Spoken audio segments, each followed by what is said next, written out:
TaxAct knows filing your small business taxes can be a nightmare, like the kind where you're being chased by a giant W-2 form, and you're running and running, but you can never reach the submit button. Or something like that. So, TaxAct offers Expert Assist with live tax experts to make filing taxes less scary. Now, you can just have pleasant dreams about being chased by other giant, non-threatening paperwork. TaxAct. Let's get them over with. Today, the beverage aisle looks a lot different than it used to. America's beverage companies are working together.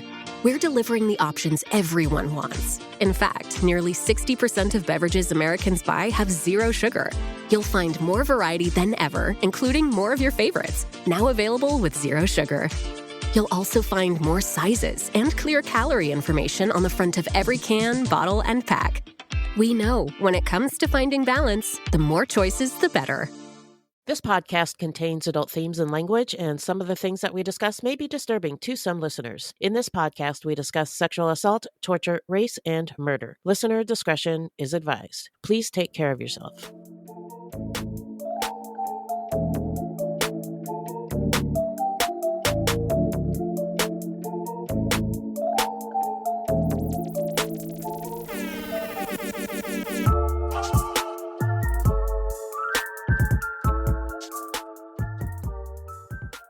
So speaking of more bothersome things, let's get into the early life of Anthony Balaam. Okay, Anthony Balaam was born on July 9th, 1965, in Trenton, New Jersey. He reportedly had a neglectful childhood.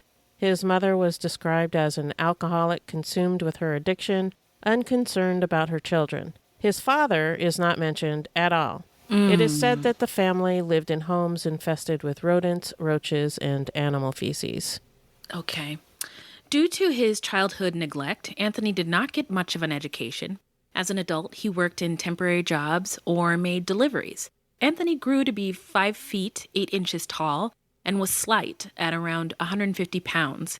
He was described as unassuming, polite, and soft-spoken. In his 20s, he had a 9-year relationship with a woman named Keisha White, and the couple had 2 children. After they broke up, Keisha said that when he was employed, he paid child support and that he was a good father. She said that he was never violent with her. Like his mother, Anthony Balaam struggled with addiction. He used drugs, specifically crack, and he had a history of arrests for various offenses related to his drug use. These included arrests for possession and for burglary. This was during the crack epidemic. Crack is a smokable variety of cocaine which is more affordable and accessible than powder cocaine. Crack is noted for its instantaneous and intense high, which keeps users craving more and caused an upsurge in crack addictions at the time. Between 1982 and 1985, the number of cocaine users increased by 1.6 million people. The crack epidemic began during Reagan's presidency, but I feel like Nixon might have said America's number one problem is drug abuse. Yeah, he did. He started the initial drug war. Okay. But it wasn't about crack. Aha! Thank you very much for making that distinction. Welcome. She does it again! So during this time, as we mentioned in our history portion, Black and brown communities were already being eroded economically, having been disproportionately affected by Reagan's harmful policies. The crack epidemic further decimated Black communities that were dealing with very high unemployment rates.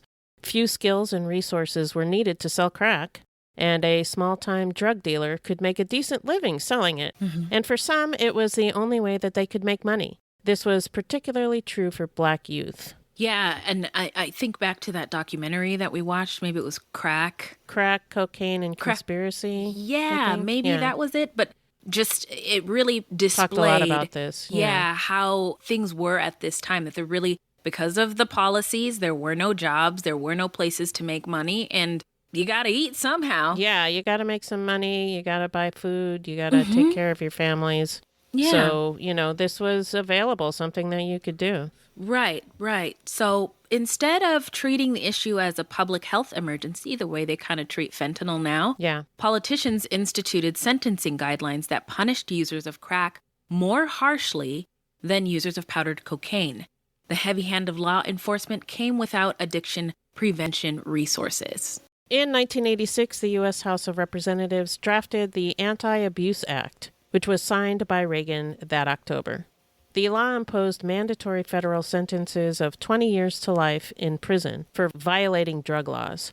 The law also made possession and sale of crack rocks harsher than that of powder cocaine. Which doesn't make any sense because it's the exact same substance. It's the same stuff, yeah. Yeah. The war on drugs focused on small-time drug dealers, often poor young black males from the inner city. Federal prison admission for drug offenses soared, and I wish there was a stronger word, soared. Yeah.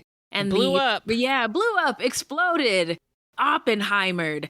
And the prison population doubled due to arrests of drug dealers and their customers. 1 in every 4 black males aged 20 to 29 was either incarcerated or on probation or parole by 1989. 1 in every 4, which contributed to the United States having the highest incarceration rate in the world.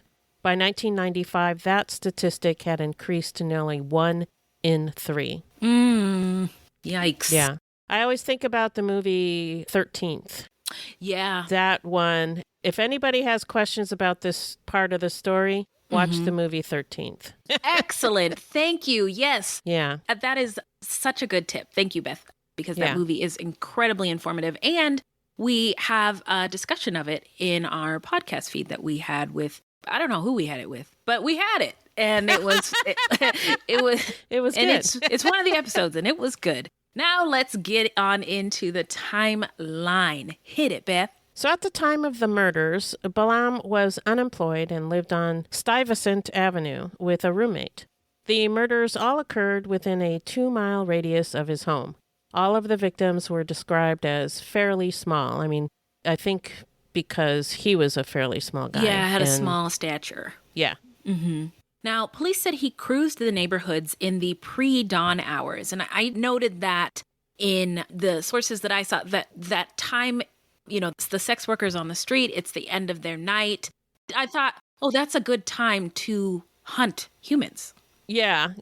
And it was mentioned in a lot of articles, just the word, the pre-dawn hours. Yeah. Okay, thank you. So police said he cruised the neighborhood in the pre-dawn hours looking for a woman who would trade sex for crack.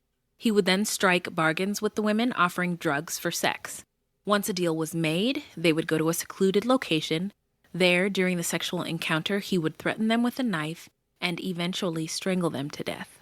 Unfortunately, we could find nothing about the victims aside from their names and ages.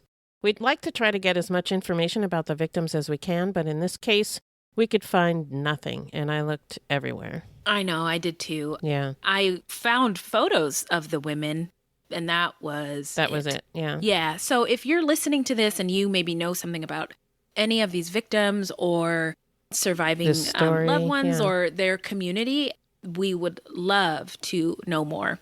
What we did find is that on October 24th, 1994, Karen Denise Patterson, who was 41 years old, was sexually assaulted and murdered.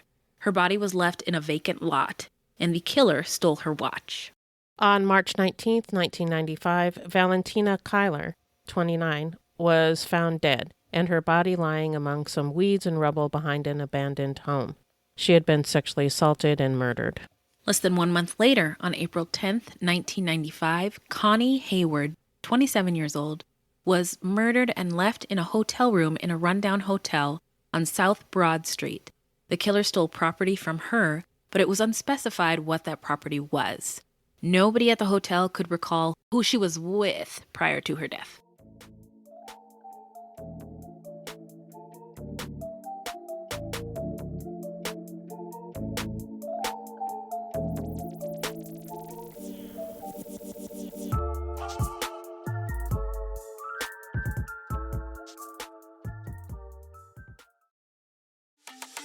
This episode is brought to you by Pluto TV.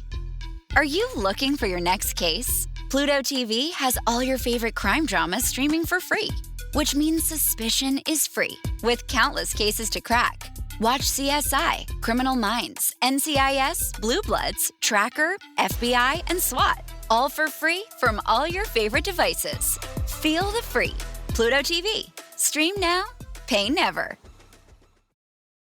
This episode is brought to you by Greenlight. Get this. Adults with financial literacy skills have 82% more wealth than those who don't. From swimming lessons to piano classes, us parents invest in so many things to enrich our kids' lives. But are we investing in their future financial success? With Greenlight, you can teach your kids financial literacy skills like earning, saving, and investing. And this investment costs less than that after-school treat. Start prioritizing their financial education and future today with a risk-free trial at greenlight.com/Spotify. Greenlight.com/Spotify.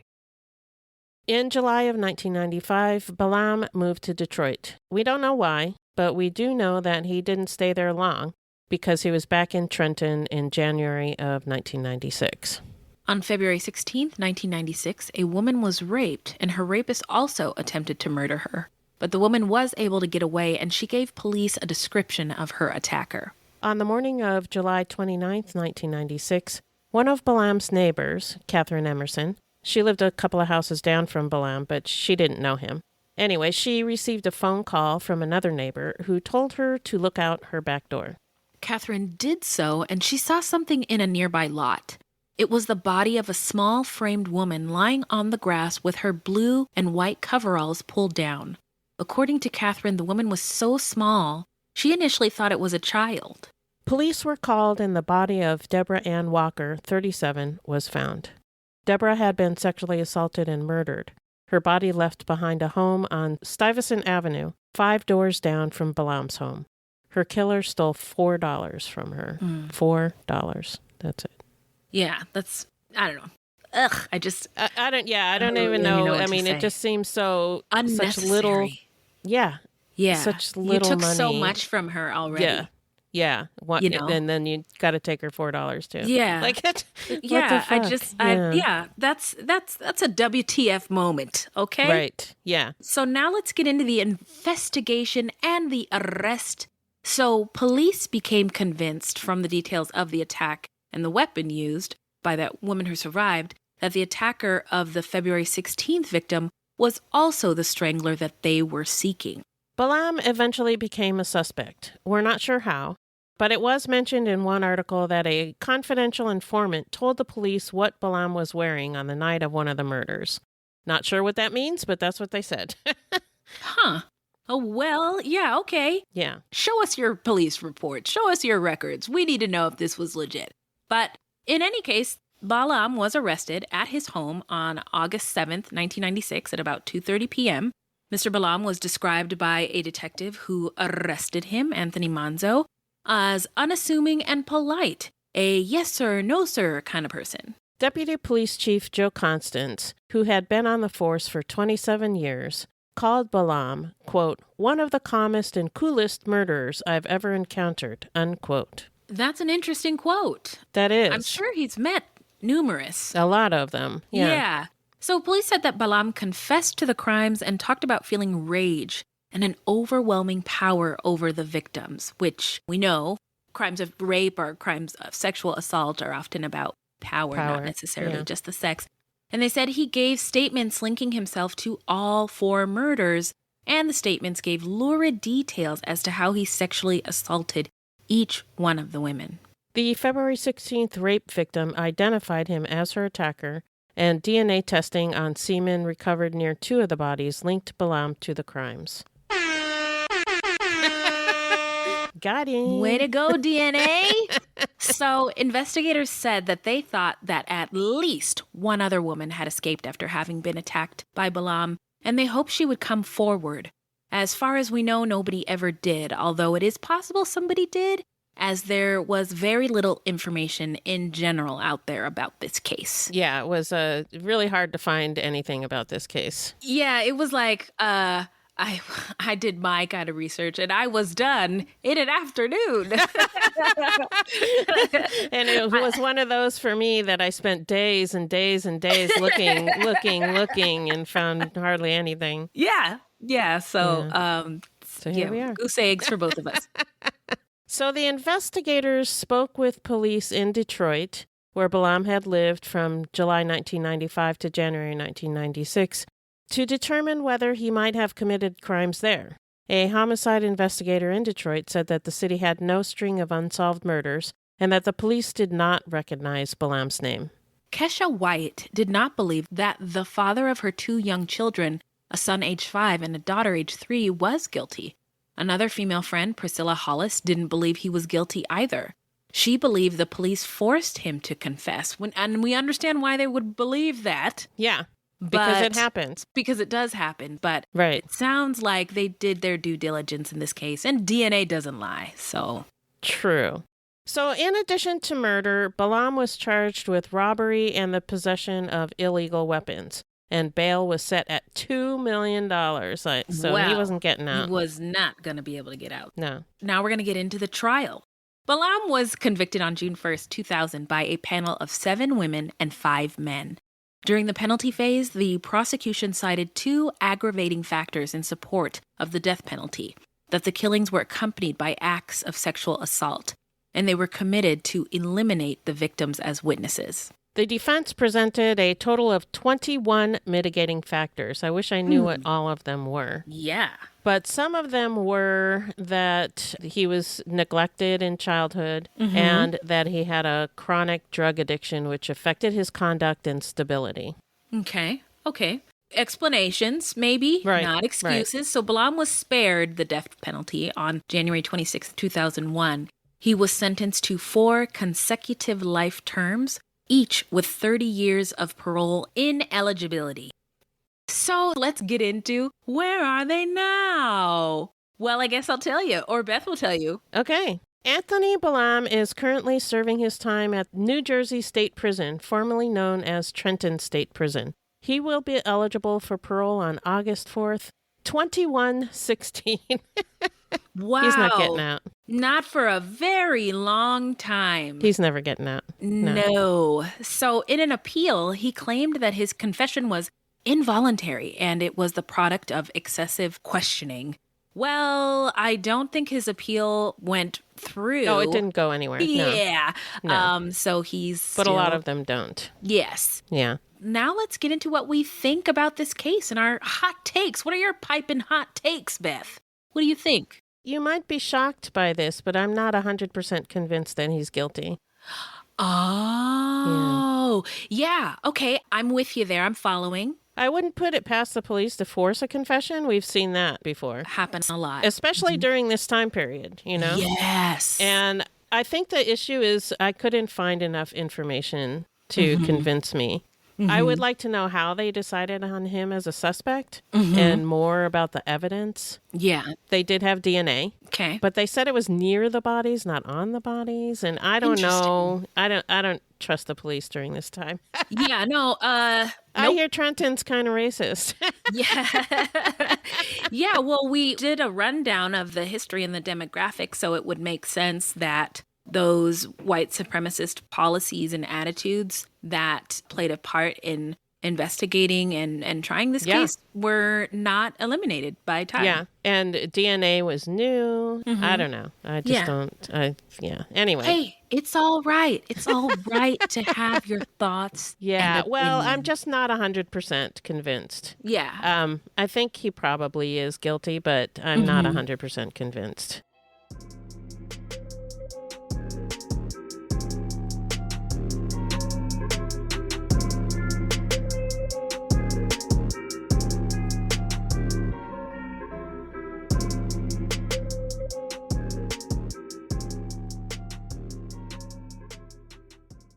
Support comes from ServiceNow. We're for people doing the creative work they actually want to do. That's why this ad was written and read by a real person and not AI. You know what people don't want to do? Boring, busy work. Now with AI agents built into the ServiceNow platform, you can automate millions of repetitive tasks in every corner of your business, IT, HR, and more, so your people can focus on the work that they want to do. That's putting AI agents to work for people. It's your turn. Visit servicenow.com. Yeah, there's some questions like, for the police to say he's the coolest murderer I ever met is crazy. That's another thing is that, his ex-girlfriend didn't believe he did it. Like ex-girlfriends are like, yeah, he did it,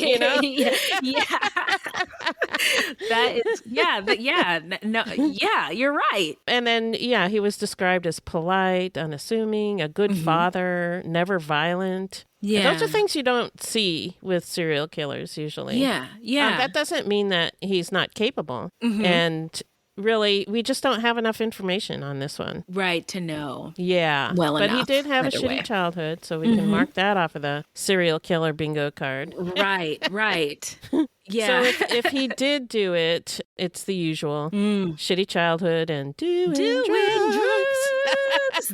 That's exactly what I was going to say. I was going to just talk about kind of my thoughts are on the generational curses and the environment that is America and being a poor Black person without resources inside it. Right. And the desperate things that you might be led to do. We know that his father wasn't present and his mother also struggled with addiction. And people don't just become addicts because it's so fun. You know, there's trauma. There's trauma. Usually. There's struggle. Physical addiction. Yeah. Something that is difficult to face or pain. And I gotta believe that the things that made it difficult for Balaam's mother to heal also made it difficult for him to consider or see as possible for him living a life without those things, without survival crime, without having to do crack. Yeah. And really he was just surviving. I mean, he did not have a good education. He was picking up jobs where he could. You know, he may have been selling drugs. I don't know. Yeah. Oh, something else I wanted to mention was that the articles from the time, a lot of them were like crack addict kills women, all about crack. It was like really weird. It kind of reminds me of the satanic panic. Yes. The way that crack in particular and Black people who were using it or around it are just described in kind of like the same awful, evil ways as somebody who was, you know, a Satanist or something. Yeah, it's like crack addict arraigned in killings. Yeah. Addict raped, killed 4. Yeah. Crack addict admits to raping, killing. Yeah. You know, it's just so weird. Yeah. But that, I mean, the news is racist. Yeah. Allegedly. Yeah. And what do you know? There's evidence supporting some of those. Look at that. Yeah, look at that. The economic conditions couldn't have helped either. No. But there are also a lot of people maybe with similar situations or paths as Balaam who didn't kill anybody. Absolutely. So there's that. But a sad case all around. We wish we had more information. So if you are listening to this and you have more information or thoughts of your own, you know where to find us. Our website is fruitloopspod.com, and we use Fruit Loops Pod for all of our social media. This is a weekly podcast, and new episodes drop every Thursday. So until next time, look alive, y'all. It's crazy out there.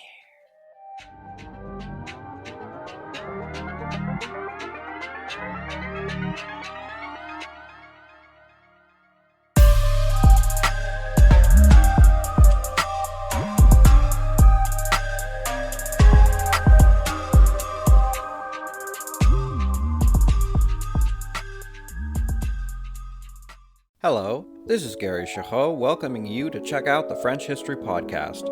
Our main show covers the history of France from the first humans until present. If you liked Mike Duncan's The History of Rome and wanted a similar program covering the land of beauty, culture, and love, we are exactly that. We also host world-renowned scholars who have delivered guest episodes on their specialties, including 18th century pirates, revolutionary booksellers in 20th century Paris, the special friendship between the Marquis de Lafayette and Thomas Jefferson, and numerous others. Learn what you love and listen to the French History Podcast today. My name is Bill Huffman, and I am a former Cleveland news producer, and I am now the host of the podcast, Who Killed? I began the show focusing on the unsolved murder of Amy Mihaljevic, and now each week I explore a different case with a focus on some of the victims who don't get the attention they deserve.